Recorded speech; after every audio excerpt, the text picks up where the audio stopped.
O Manuel Carvalho da Silva desafiou-nos para começarmos a desenhar um programa de futuro, não é? Ainda com um quadro político e eleitoral diferente, e a Ana Drago informou-nos que existe uma identidade no Partido Socialista, que é uma coisa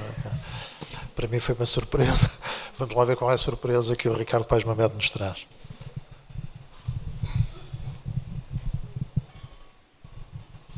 Obrigado. Boa tarde a todos e a todas. Eu espero que ninguém aqui presente tenha pago o bilhete para me ouvir falar de economia, porque eu não vou falar de economia, ao contrário da expectativa também do Manuel Carvalho da Silva. E também... Sim.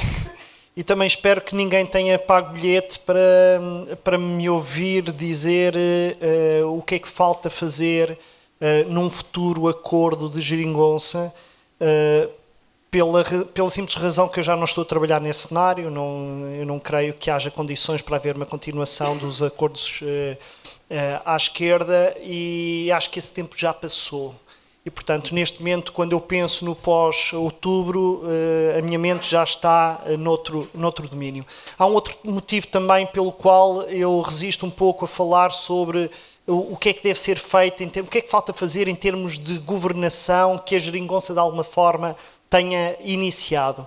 E resisto também a falar sobre isso pelo facto de me parecer que há demasiadas coisas para fazer para estar a listá-las num debate desta natureza. Eu acho que nós temos um país que tem problemas estruturais muito significativos, ao nível das desigualdades sociais, ao nível das desigualdades territoriais, ao nível dos atrasos de muitas décadas do ponto de vista das qualificações, ao nível da enorme fragilidade daquilo que são os serviços públicos, daquilo que é o nosso Estado social, seja no que respeita ao funcionamento das escolas e da capacidade que as escolas têm de dar resposta aos problemas sociais, seja ao nível do Serviço Nacional de Saúde e a capacidade que o Serviço de Saúde tem para responder não apenas aos desafios que já enfrenta, mas aos desafios crescentes que tem de enfrentar para o futuro, aos desafios que se colocam ao sistema público de segurança social, que embora não sejam nem catastróficos nem imediatos, são desafios que nós temos efetivamente de enfrentar. Tudo isto são domínios, cada um deles merecia uma discussão minimamente aprofundada sobre o que é que deveria ter sido feito, ou que poderia eventualmente ter sido feito, ou em qualquer caso seria desejável que fosse objeto de acordos de governação a partir de 6 de outubro. Eu não me parece que nós estejamos perante um cenário, pelas razões que de alguma forma já foram faladas, já foram referidas aqui, quer pelo Manel, quer pela Ana. As circunstâncias que nós vamos enfrentar no momento pós-eleitoral vão ser muito diferentes do ponto de vista de combinação, de composição da Assembleia da República, e isso altera muito as condições para vermos algo semelhante ao que vimos nos últimos 4 anos. Mas, além disso, muito do que eu há 5 anos, em todas as lutas que fizemos até antes de 2015, me levavam a acreditar que era muito importante que a esquerda tivesse um projeto de governação, porque eu entendia que havia muito espaço para construir dentro daquilo que era a base comum às esquerdas portuguesas. Eu acho que boa parte dessa base comum foi conseguida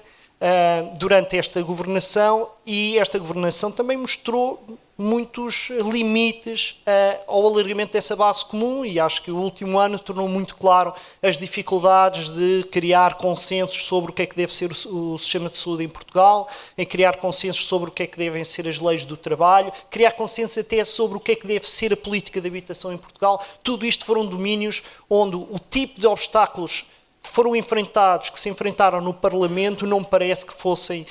resultado de uma circunstância conjuntural. Parece-me que são resultado do posicionamento dos diferentes partidos, e em particular refletem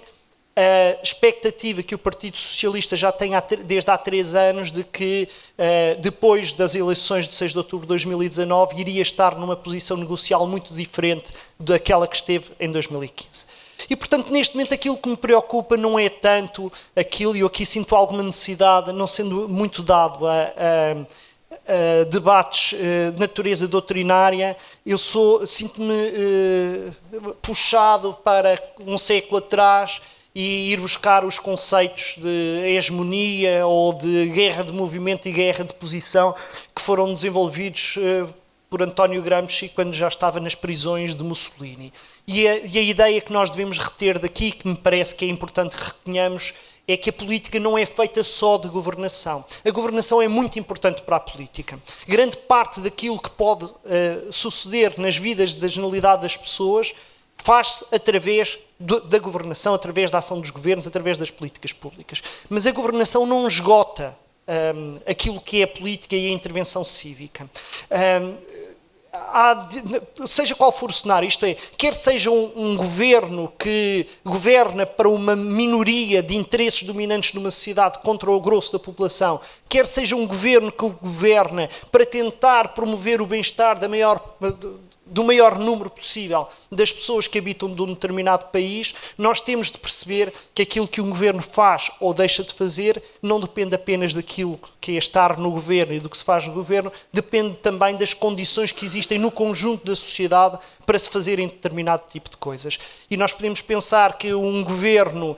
autoritário, neoliberal, tem muita dificuldade em levar avante o seu programa se encontrar uma resistência na sociedade, como a sociedade portuguesa demonstrou nas manifestações contra a TSU, que foi o primeiro momento em que houve um sinal claro que havia determinadas reformas estruturais, como eles lhes gostam de chamar, que não seria possível de fazer na nossa sociedade. E também devemos pensar o contrário, que é um governo que até esteja motivado para governar em nome do conjunto da população, terá muita dificuldade de o fazer se não tiver no conjunto da população, no conjunto da sociedade,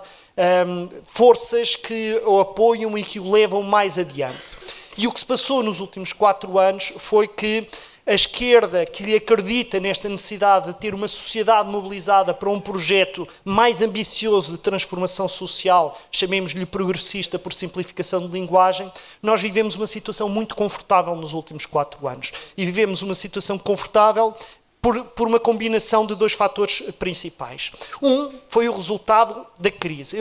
Na verdade, são 3 fatores que se combinam. Um é o simples facto de ter havido uma crise profunda no sistema capitalista global nos últimos 10 anos. As crises são sempre, e já agora Gramsci, quando escrevia sobre a sua teoria da hegemonia, dizia precisamente isto porque vivia as crises que se viveram na altura, todas as crises económicas, provavelmente é a única vez que vou falar de economia nesta frase, todas as crises económicas dão origem a uma predisposição transformadora nas sociedades, que podem ser para um lado ou para o outro, mas dão origem a essa predisposição. E no caso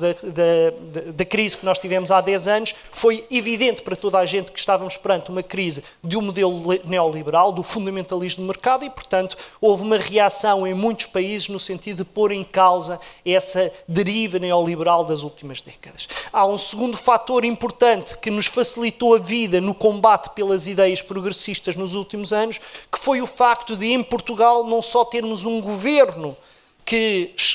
de direita, um governo que abraçava esse tipo de ideias, que teve de implementar, ou que aceitou implementar, ou que estava no governo quando foram implementadas medidas profundamente violentas do ponto de vista social e do ponto de vista da vida das pessoas, mas além disso teve o descaramento de achar que aquelas eram as medidas certas para o país e se criou uma revolta, uma predisposição de oposição às pessoas àquele tipo de ideias, que fez com que seja muito mais fácil hoje lutar, afirmar a bondade das ideias progressistas do que eram há 15 anos em Portugal. E há um terceiro fator, que é o facto de, a seguir a este governo, que é visto como maldito, tanto que a direita hoje nas eleições tenta esconder que esteve no governo durante aqueles anos, após este governo veio uma solução política em que quem governa, para manter a sua situação política, tem de não apenas tomar algumas medidas, mas fazer um discurso, posicionar-se ideologicamente durante alguns anos, numa posição muito mais, chamemos-lhe à esquerda, muito mais progressista do que era a tradição do PS. O discurso do Partido Socialista, até há 1 ano e meio, foi um discurso muitíssimo mais à esquerda do que era costume no próprio Partido Socialista. E isto cria um ambiente social em que qualquer pessoa que tenha de falar em público a defender o princípio do Serviço Nacional de Saúde universal e tendencialmente gratuito e de qualidade, que defenda a ideia de que a escola tem de ser pública e tem de ser para todos e que o pré-escolar tem de ser generalizado e é uma responsabilidade do Estado, que defende que as políticas de combate à pobreza, de promoção da emancipação das camadas mais desfavorecidas têm de ser alargadas e têm de ser incondicionais, de quem defende que os direitos de trabalho têm de ser reforçados, de quem defende que é preciso combater a precariedade, que é preciso aumentar o salário mínimo. As pessoas que defendem estes tipos de princípios hoje têm muito mais facilidade em fazê-lo em público do que tinham há 10 anos. Muito mais, muito mais. Hoje é senso comum de que é assim que a sociedade deve evoluir. E nós conseguimos, nos últimos 4 anos, não precisamos de fazer muito esforço para fazer isto, porque todo o contexto nos foi favorável. Ora, o contexto não vai continuar a ser favorável. Não vai continuar a ser favorável porque a memória da crise se vai esvanecer, não vai continuar a ser favorável, e é sempre assim, a memória da crise esvanece. Não vai, para os meus alunos da universidade, a crise era uma coisa que aconteceu quando eram crianças. Portanto, a memória da crise esvanece. A memória de um governo que foi extremamente agressivo com a população em nome de ideias que devem ser rejeitadas vai-se diluindo também. Até porque os partidos envolvidos têm de ir adaptando o seu discurso e já há algum tempo começaram a adaptar o seu discurso. E também se esvanece porque o principal ator político que poderia em Portugal ajudar a fomentar este tipo de ideias sociais está noutra.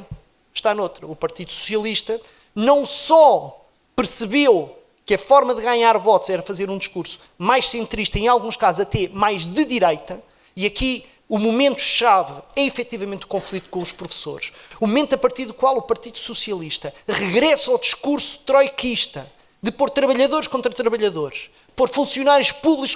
contra trabalhadores do setor privado, de falar de privilegiados e dos outros. A partir do momento que faz este discurso de dividir para reinar, o Partido Socialista vai muito além daquilo que é estritamente necessário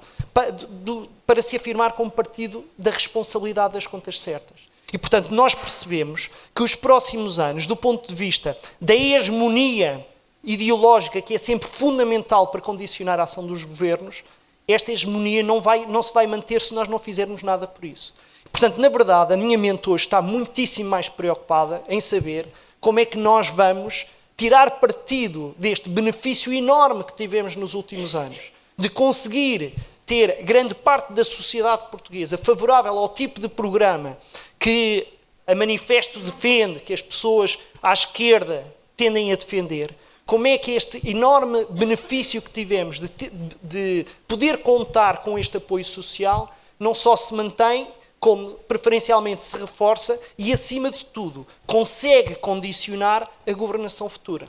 Porque para mim é claro que a governação futura sem pressão externa vai ser muito menos agradável do que foi estes 4 anos que tivemos. Seja qual for o cenário. Seja qual for. Eu não acredito em cenários de acordos à esquerda depois de 6 de outubro, mas mesmo que eles existissem, a próxima governação iria ser muito menos favorável. Isto significa que é preciso muitíssima intervenção social. É preciso mobilização. E é preciso uma mobilização forte no sentido de dizermos o que é que queremos para o país, não como condições para assinarmos acordos, não para mandatarmos os partidos em quem votamos sobre o que é que eles devem dizer como condições para haver um acordo, porque isso para mim está fora de causa, mas para nós conseguirmos de alguma forma contribuir, enquanto cidadãos, enquanto grupos mais ou menos organizados, para que a governação seja algo mais próximo daquilo que acreditamos que deve ser. Obrigado.